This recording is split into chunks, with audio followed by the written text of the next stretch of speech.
Assalamu alaikum jama'a. A yau zan cigaba da karanta muku wannan littafin mai suna Gidan Rawa kashi na 10. Bismillahirrahmanirrahim. Ya sauke shi a kan gindinta da ya sharkaf da ni'imarta, tamkar ta yi fitsari saboda yadda ruwan ke zubowa.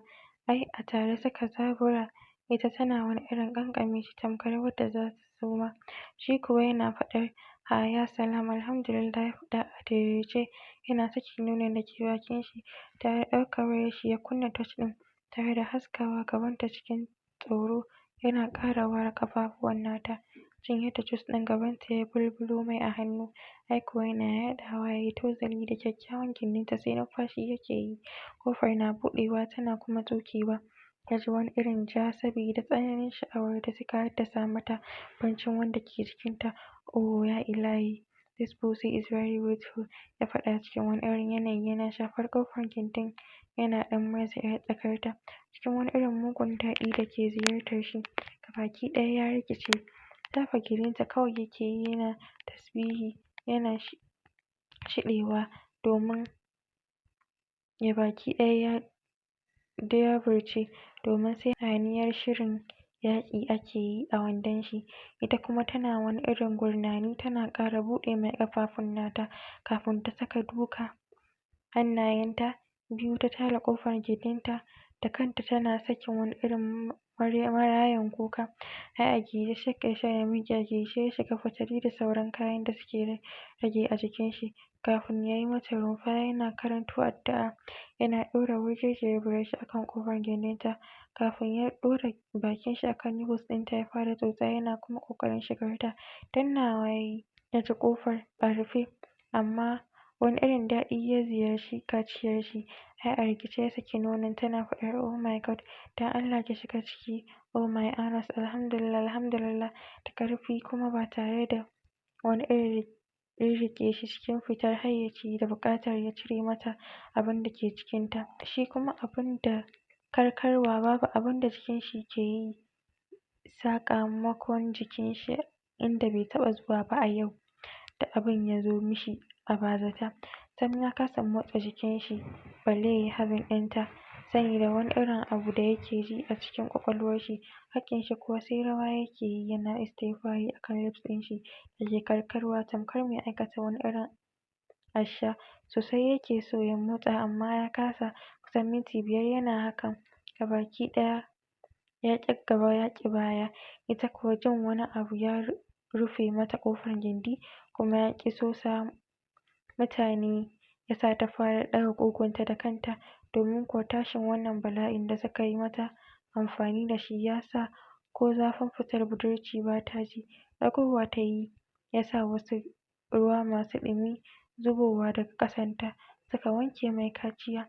Hakan ya sa ya zabura sai tare da sakin wani irin gurnani yana murza burin ciki da ƙarfi yana faɗar hasbunallah my Abi, this girl is creeping on my dick, ya Rab so sweet God, ya faɗa yana wani irin zabura tamkar dokin da aka yi wa allura a kanta yana having ɗinta tamkar ba balarabe ba cikin wani irin zafi da jarumta wanda shi kanshi bai san yana da ita ba sai yau.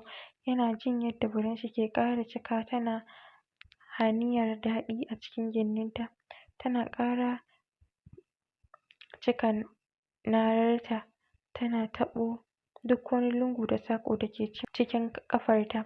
A gigice Efranya ta banƙare ta ɗago ƙugunta daga kan bed ɗin ta ƙara mannewa a nashi a ƙugun. Ya kasance kanta kawai da ƙafafunta ne a ƙasa gadon amma ta yi sama da ƙugunta tana faɗar mommy she oh God, pick me very hot my man, pick me very very strongly oh God, ta faɗa a mugun gigice jin yadda ya taɓo wani tsokar a cikin gindinta. Inna lillahi wa inna ilaihi raji'un, la hawla wa la quwwata illa billah. My mama, this girl I don't know where I am, his sweetness is kill me oh ya Allah, ya faɗa a gigice yana tallabo ƙugunta da duka hannayen shi biyu ya yi sama da ƙafafuwanta.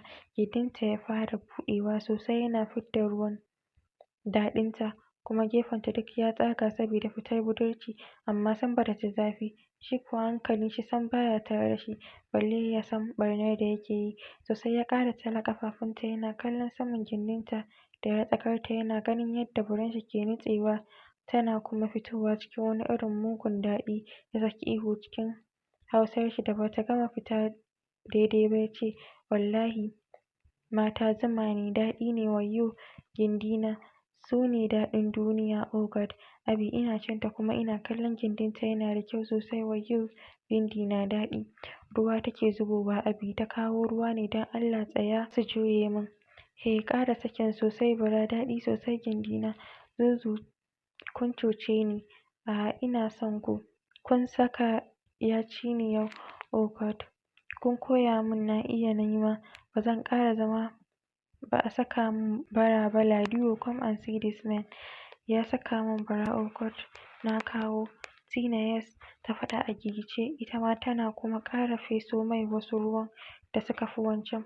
Dukkansu sai ihu suke yi suna ƙanƙame juna har ta gama kawowa yana harkar ta tamkar yanzu ne ya fara caji. Abin mamaki ita ma bata ko nuna alamar gajiya ba hasali ma kar a bashi gudunmawa take yi, shi kuwa yana ƙara himma akan abin da yake yi. To sai suka ɓata awa huɗu suna abu ɗaya sun kawo ya fi sau uku suna ƙara naniƙe wa juna. Ba su suka saurara wa juna ba sai ƙarfe 1:40 na rana tukunna Shak Ihsan ya sauka a kanta tare da juyawa gefe yana sauke numfashi saboda yadda duka gaɓoɓin jikinsa suka ɗauki raɗaɗin a cikin da yayi na rashin sabo. Ita kuwa bacci ne ya ɗauke ta lokaci ɗaya tamkar wata ƴar maye domin yana sauka kanta ko motsawa bata yi ba. Baccin wahala ya ɗauke ta, ya jima a kwance yana tunanin yadda zai yi ya tashi saboda ciwon da ke jikin shi. Kafin ya samu zarafin miƙewa jiki a mugun mace ya nufi toilet. Ruwan ɗumi ya saka wa kanshi idanuwan shi a lumshe yana jin yadda daɗin da ya gama kwasa ke ratsa kowane lungu da saƙo na jikinsa kamar yanzu ne yake kanta. Kafin ya saki wani lallausan murmushi yana buɗe kyawawan idanuwan shi akan bed ɗin. Ai babu shiri yayi baya kaɗan ta faɗi ganin yadda ruwan da ke ƙasan bed ɗin su ma yayi jajir tamkar an watsa jini a cikinsu. Habawa ai babu shiri Shak Ihsan ya zari tawul ya fito a tsakiyar ɗakin ya kasa ɗaura shi kafin ya ƙarasa inda take kwance tamkar ma tatacciya tana baccin wahala. Ido ya zuba mata na wasu ƴan daƙiƙu kafin ya ɗora hannun shi akan huɗar hancinta. Sai dai jin tana numfashi lafiya ƙalau. Jama'a a yau muka kawo muku ƙarshen wannan littafin mai suna Gidan Rawa kashi na 10.